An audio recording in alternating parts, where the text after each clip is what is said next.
Year 1145, a storm on the horizon. And with that, welcome back to the life and suffering of Sir Brante. For over a year now, Anisot has been steadily simmering with unrest like a soup pot over a well-stoked flame. Commoners flock to the squares in droves. The mobs grow bolder, demanding new freedoms and protection under the law. The last straw insurgents commit brazen acts, hoping to overthrow the authorities. The noble gentry insisted that every mob be dispersed by force. They are ready to fight for their ancient privilege, sword in hand. In spite of this enormous pressure, Overseer Gaius Tempest remains highly reluctant to allow any bloodshed. But the common people are already too desperate. Even the age-old fear of the nobility's might is barely enough to keep them in check. More and more people are rejecting the lots and converting to the new faith, not to mention other, stranger, more esoteric teachings and beliefs. New secret societies and clandestine gatherings appear every day. Printed pamphlets litter the streets. Yet no one is rushing to subdue the citizens or punish the city. For now. Father Leonard has transformed the Temple of the Silver Tree into a new believer stronghold. He is no longer afraid to break the ban on preaching the new faith. His sermons now openly challenge the old faith. It seems the Church of the Twins is unable to recognize its great mistake. The lots must be abandoned as relics of the past. The Twins granted everyone the freedom to choose their own path in this world, and I will not stop until this freedom is recognized throughout the Empire. The next Patriarch of Magra must be chosen by the parish, not the clergy. This is the will of the Twins, and it must be ours as well. Leonard intends to amend the old order of the Church and become Patriarch. His opponents, however, are beset by internal struggle and strife. The Inquisition is fighting a myriad of heresies, more of which appear every day. Not even the highest ranks of the faith are free from suspicion. The new faith, meanwhile, is steadily growing in numbers. People no longer fear being damned to the foot of the pillar for rejecting the divine design. The streets are restless and dangerous. Minds and souls are beset by confusion. The authorities argue and bicker among themselves. Conspiracies plague the city.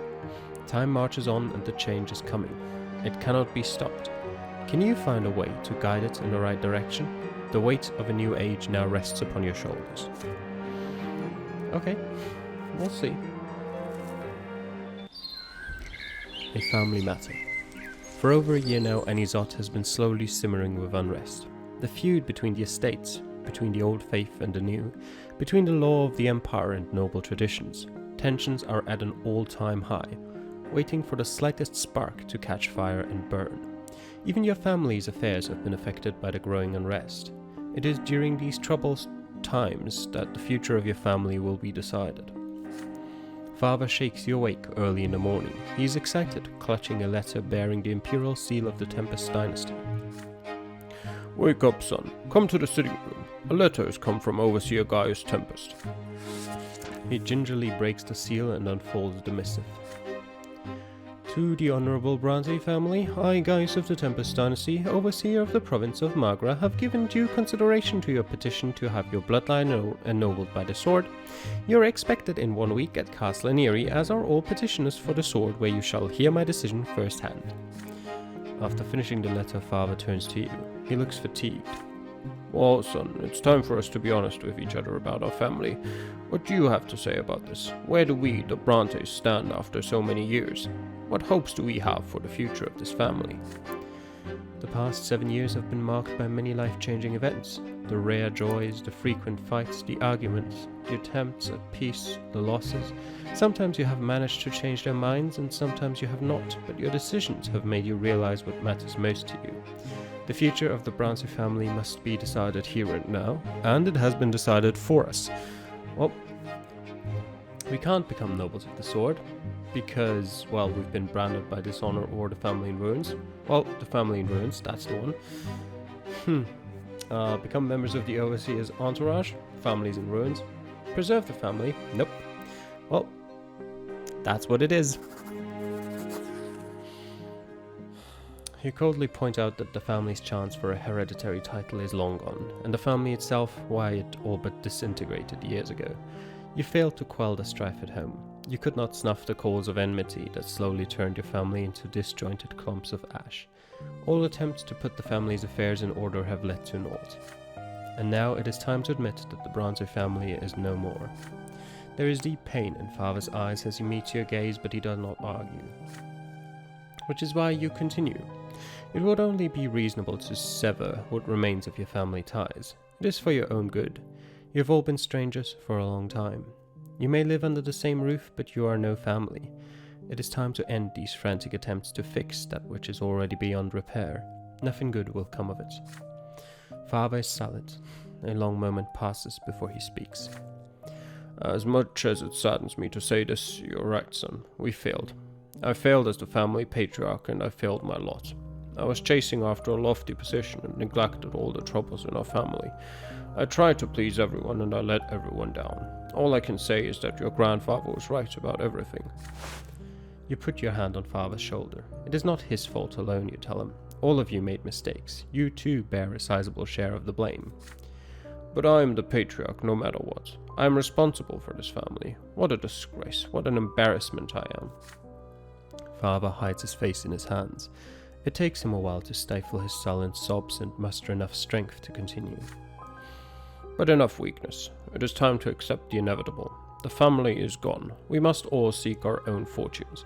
I will quit my post at the prefecture and leave Enizot. This city has grown far too unsettled as of late. But if any of you ever want to visit my home, my door will be open to you. You leave Father alone with his grief in the sitting room. There is nothing you can do to help him now. You begin to pack your things. It is time to move out of the house that stopped being your home long ago. You will rent a lodging for now, and then you will see what comes next. A carriage awaits you at the gate. You take one last look at your parents' house, the place that was your home and shelter for so many years. Your childhood games in the garden, your loud, happy dinners, your quiet conversations on the porch, the warm embrace of your family. It is time to leave it all behind. You offer your family no farewells as you depart. They are no longer a part of your life. From this day forward, you must fend for yourself. Poverty. Tarnished honor. Oh. Less willpower. Okay, we're back to minus 10 on that one.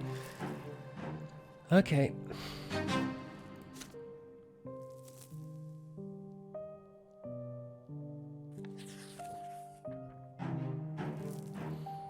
Forsaken. This event is a consequence of your previous actions. Conditions met. Career above 7. Rémi Elvermont made a deal and the family falls apart. Days pass, then months. You have held up your end of the bargain with Magistrate Elvermont for quite some time, sending him secret reports about the goings-on at the prefecture and Elborn's plans. You've grown so accustomed to your weekly reports to the Chancellor that they seem like just another part of your work routine. You've grown used to your new position as well. With the influential magistrate's patronage, many doors are now open to you. But soon after the breakup of your family, Elvermont sends you a letter. Dear Sir Calamity Brante, I used to consider you a reliable ally. I made sure you were supported by the aristocracy. The rulers of the province had already agreed to make you prefect in due time. You were one step away, but you ruined it all. Or did you think a nobleman could allow his family to collapse and escape with his honor intact? You have dishonored my name as much as yours. I was a fool to trust a man who lost his own family and bloodline. You have ruined all my plans. I'll be straight with you. Our deal is off. Stay out of my sight and say nothing of our meetings or you will regret it deeply. You helplessly crush the letter in your fist. You have lost not only your family, but the magistrate's favor as well. You have no one to rely on now but yourself. Well, this episode is off to a brilliant start, isn't it? We're still a future prefect, apparently.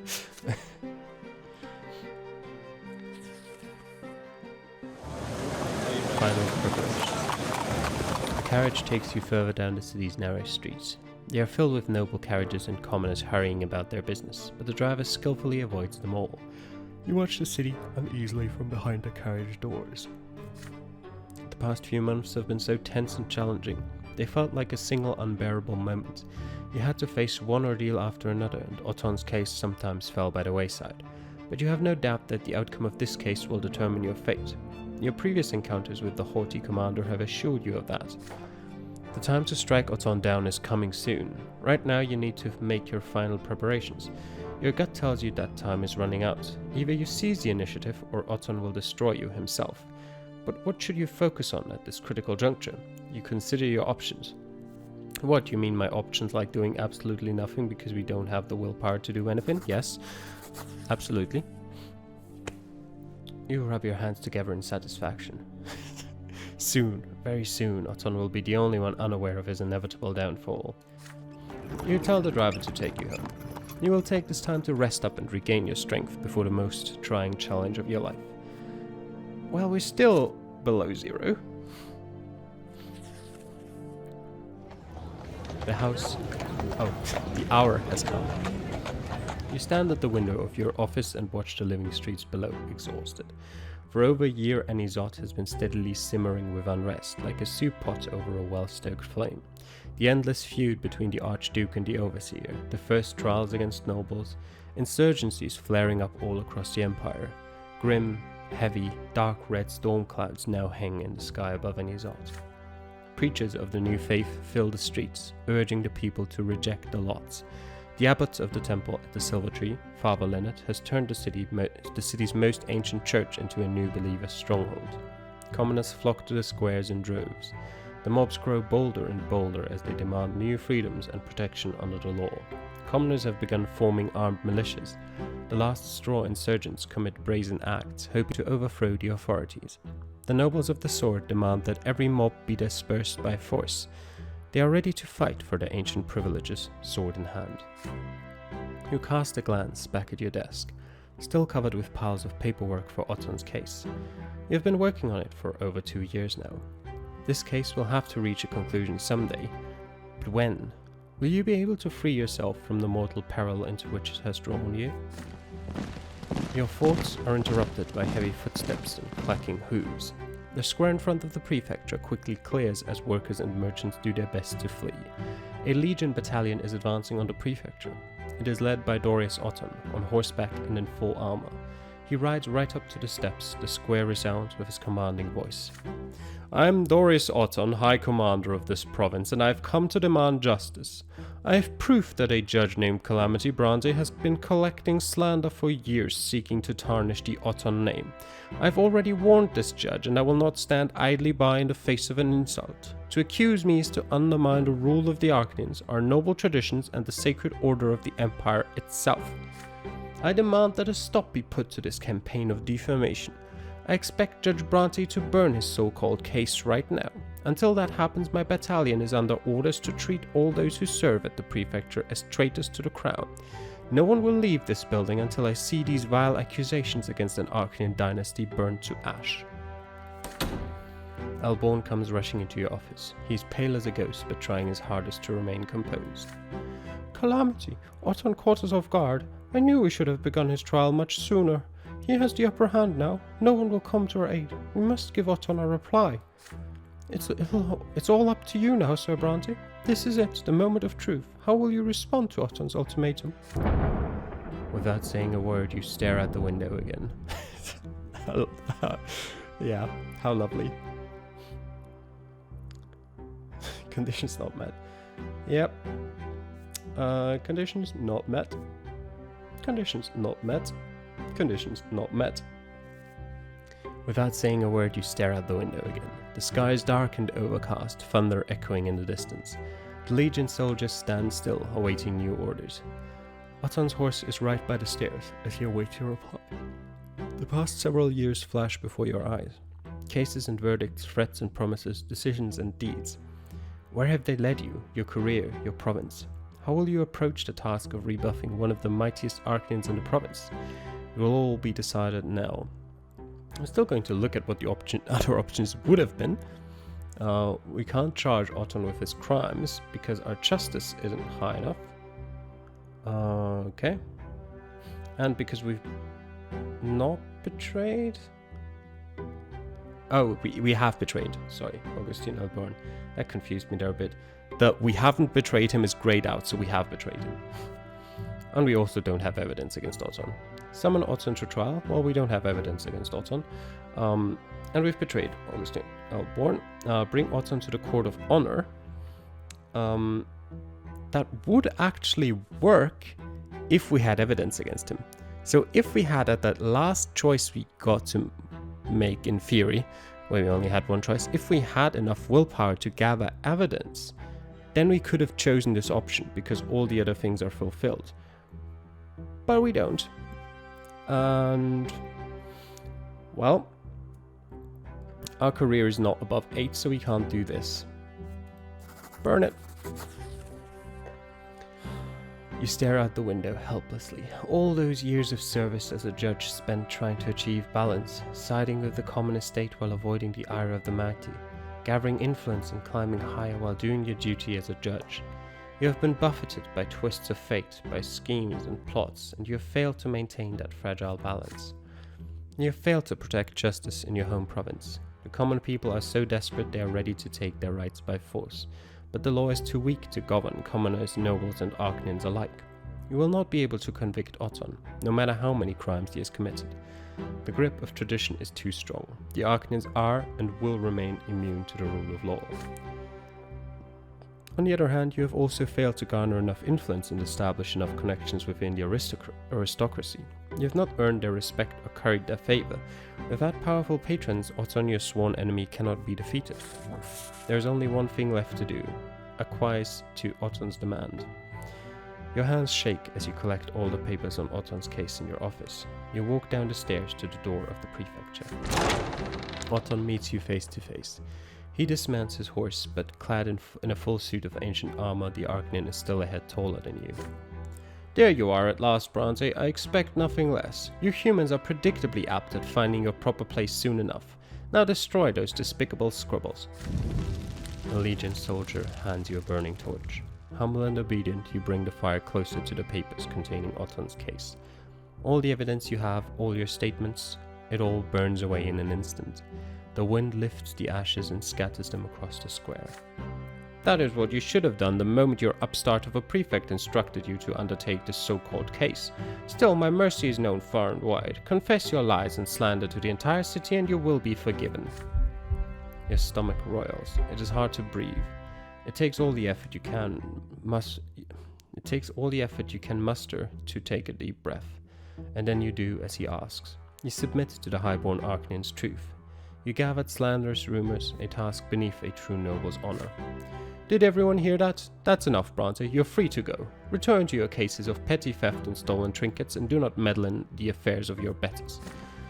Otton springs back into the saddle and commands the battalion to return to the barracks. You remain in the square, unmoving, your spirit broken. From behind you, Alborn's hand comes to rest on your shoulder. Calamity, you did all you could. It pains me to say it, but we cannot bring Otton to justice or make all the estates equal under the law. We must accept this defeat. We weren't ready. I am so sorry for getting you involved in this hopeless case. I wanted to change the Empire, but instead I doomed you to humiliation. I fear Otton's case was our last and only chance to avert a riot in Anizot. Soon the humans' patience will run out and they will explode in defiance of this lawless tyranny, and no one will be able to prevent the fire and blood. You may go, Brante. Brace yourself for the tough times ahead. Take care. Alborn embraces you like a father and drags himself back to his office. You watch him leave, a lonely, bent old man. The sky over Anizot splits apart, showering the dust-covered streets with long-awaited rain.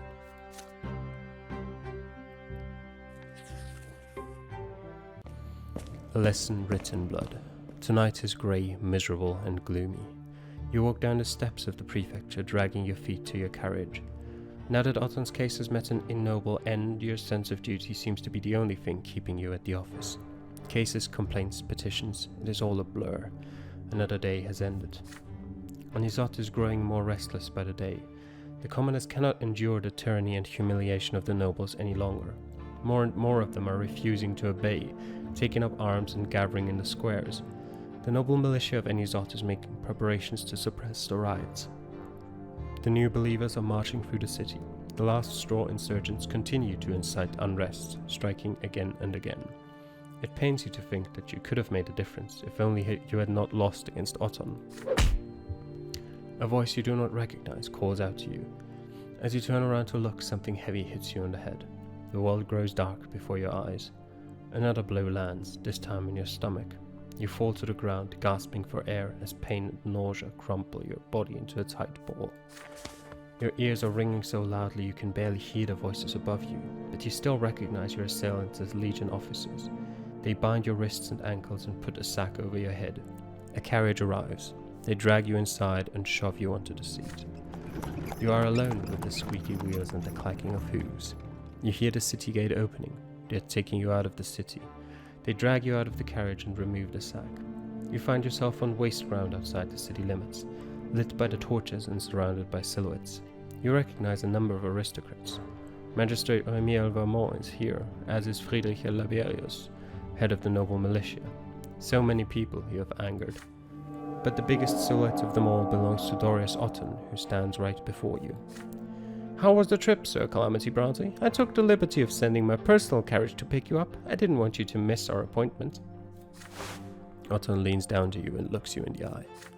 I remember you as a young boy. I remember how insolent you were even back then. I knew we'd fight one another eventually. Well, the time has come. Surely you didn't expect me to forgive your insult just like that, did you? You renounced your case, yes, but my honor as an Arcanian demands satisfaction. You've done more than merely insult my bloodline. You've questioned the power of those who rule this world. You're all alone. No one will protect you. You knew what you were doing, Brante, and now you're going to pay. I challenge you to a duel. It's time for a duel. The Court of Honor hereby accepts the challenge. Sir Otton may rightfully defend his honor in a duel to the true death.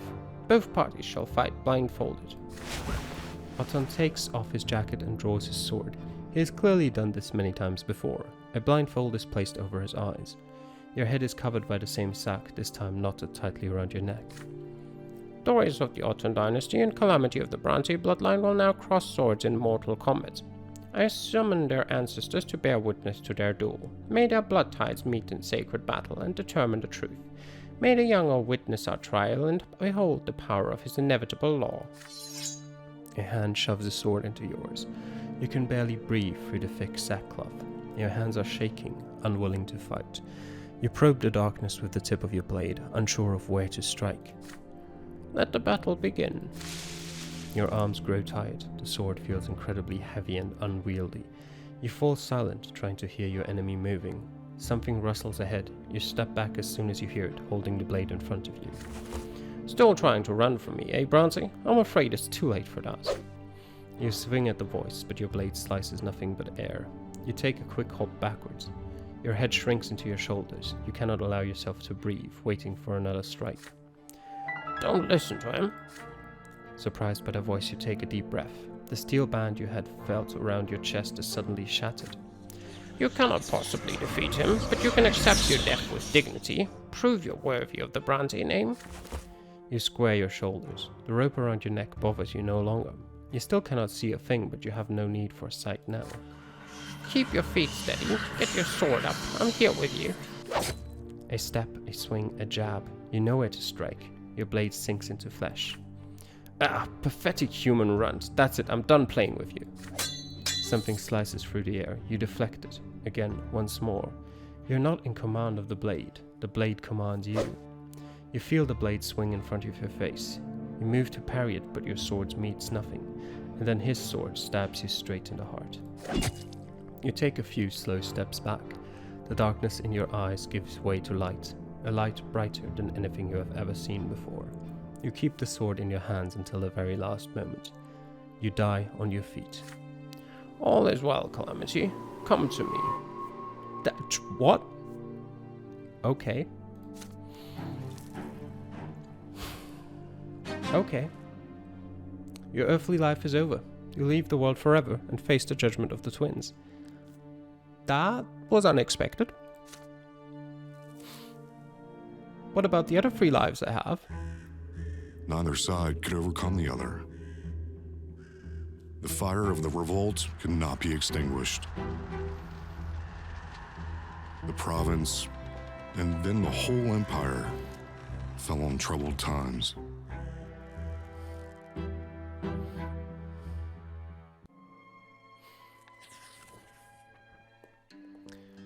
Outcome of the revolt.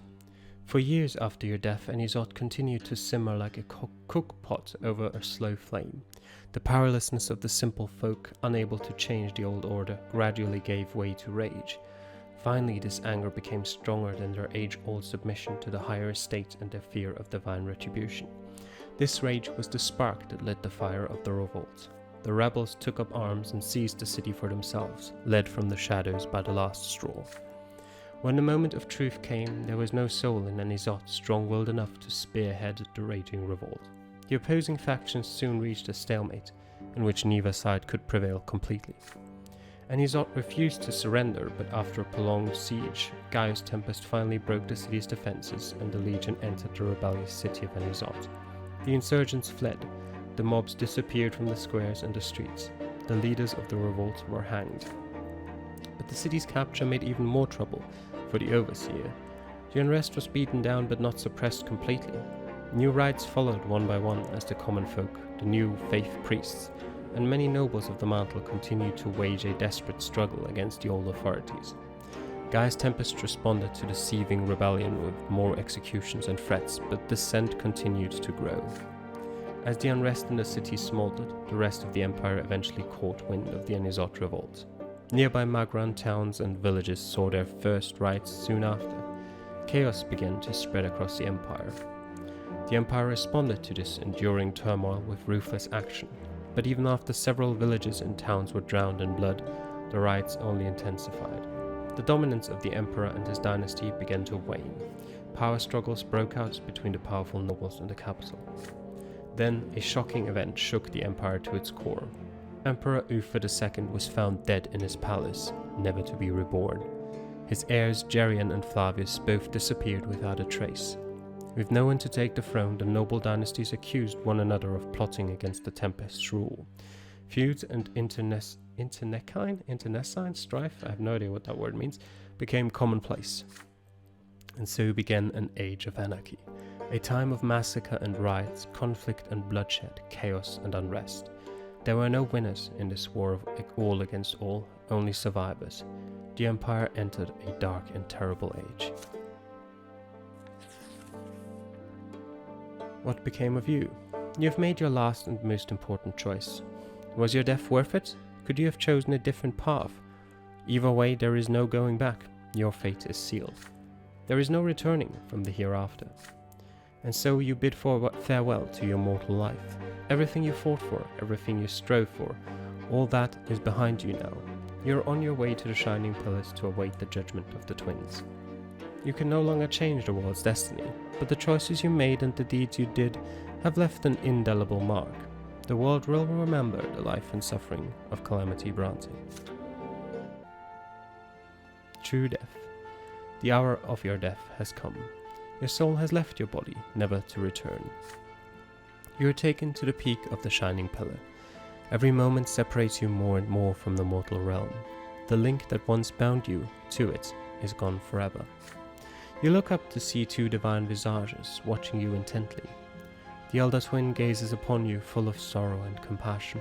The younger examines you dispassionately, seeing your every act and thought. You have ascended from the mortal realm. From here you are but one step away from partaking in eternal bliss atop the peak of the Shining Pillar. But first you must be judged by them, just as every other soul born in this world has been judged since time immemorial. Only their judgment can decide whether you deserve to remain atop the peak or be hauled down to the foot. You stand before the twins. Your very essence is laid bare before them, all the secrets of your inner self revealed in full. Your soul is like an open book to them, one that preserves the story of your entire life. You lie prostrate before the gods. The time has come to take responsibility for your mortal life. And the elder twin asks, "Are you thankful to the gods for the life you lived?"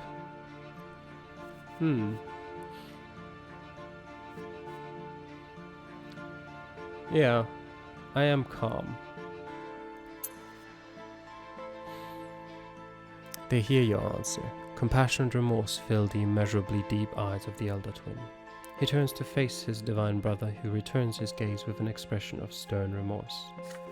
The elder twin asks once more, "What was your life to you?" Sure, Empathy. Let's go with that. The elder twin bows his head wearily, considering your response, but the stern visage of the younger already looms above you. Human by the name of Brante, what did you live for?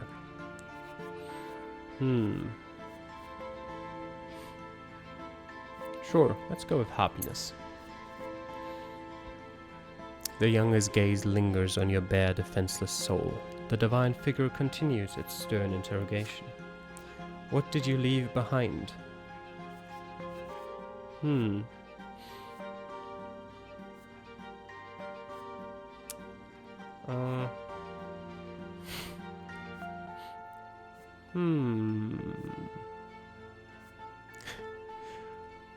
I mean,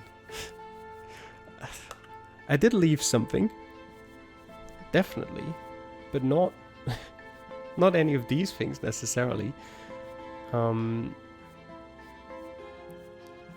Sure, my achievements as you know.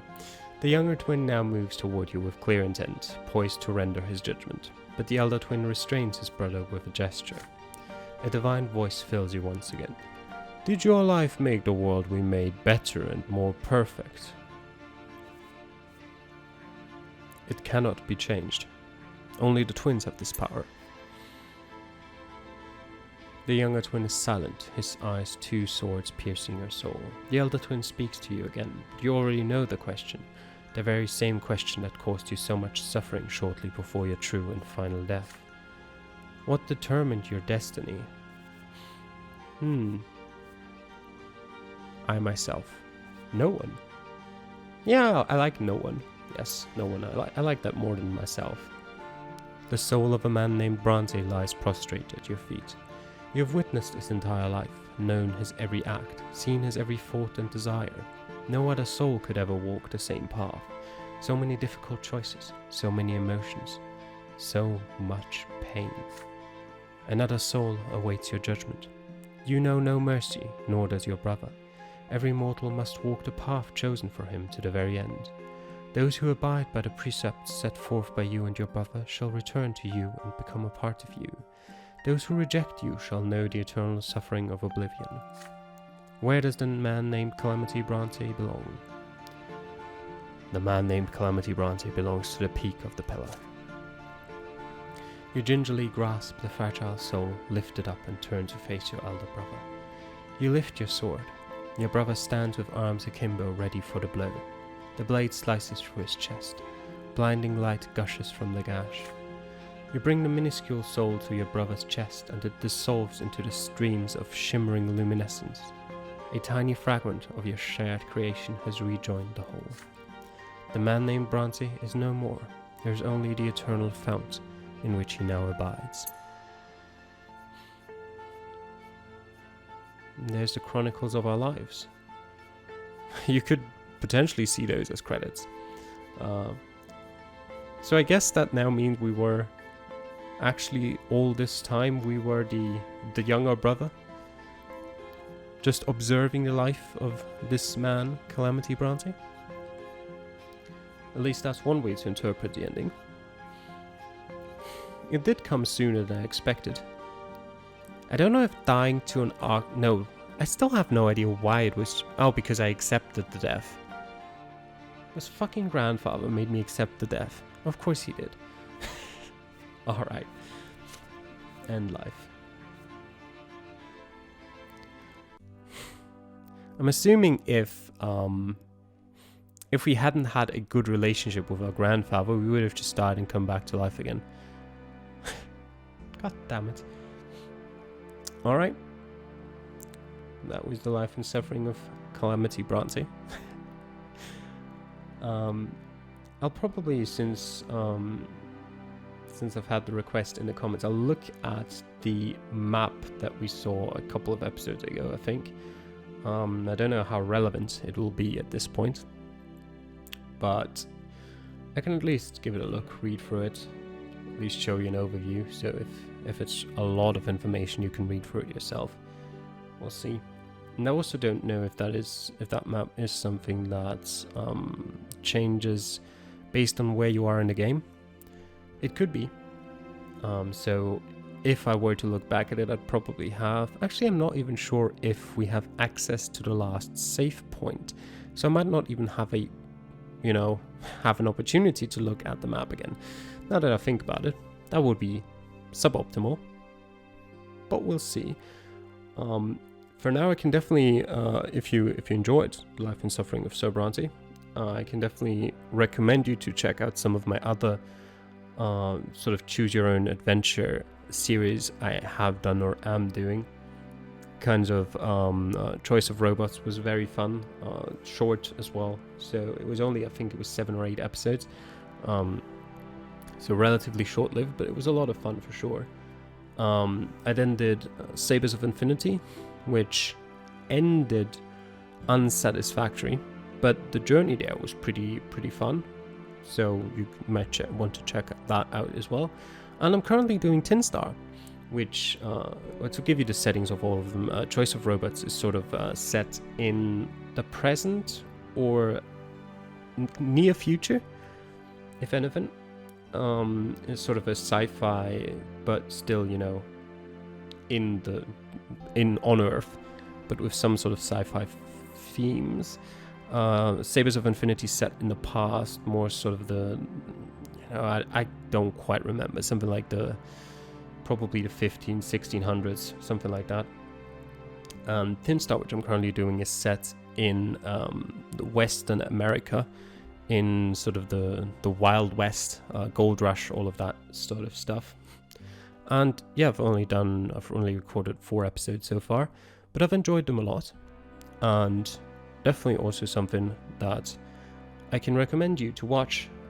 Of course, difference there is that those are genuinely novels. You don't get any accompanying images or soundtracks, although like the images here were, they were okay, but they weren't anything special. They were repeated themselves over and over again.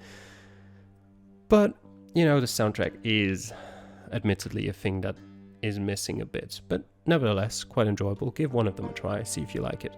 Now that we're here, I want to see, can we potentially look at it anyway? Yes, we can. Map of the Empire. Got lots of places here. Can we click on them? No, we can't click on them, but we can just read about them.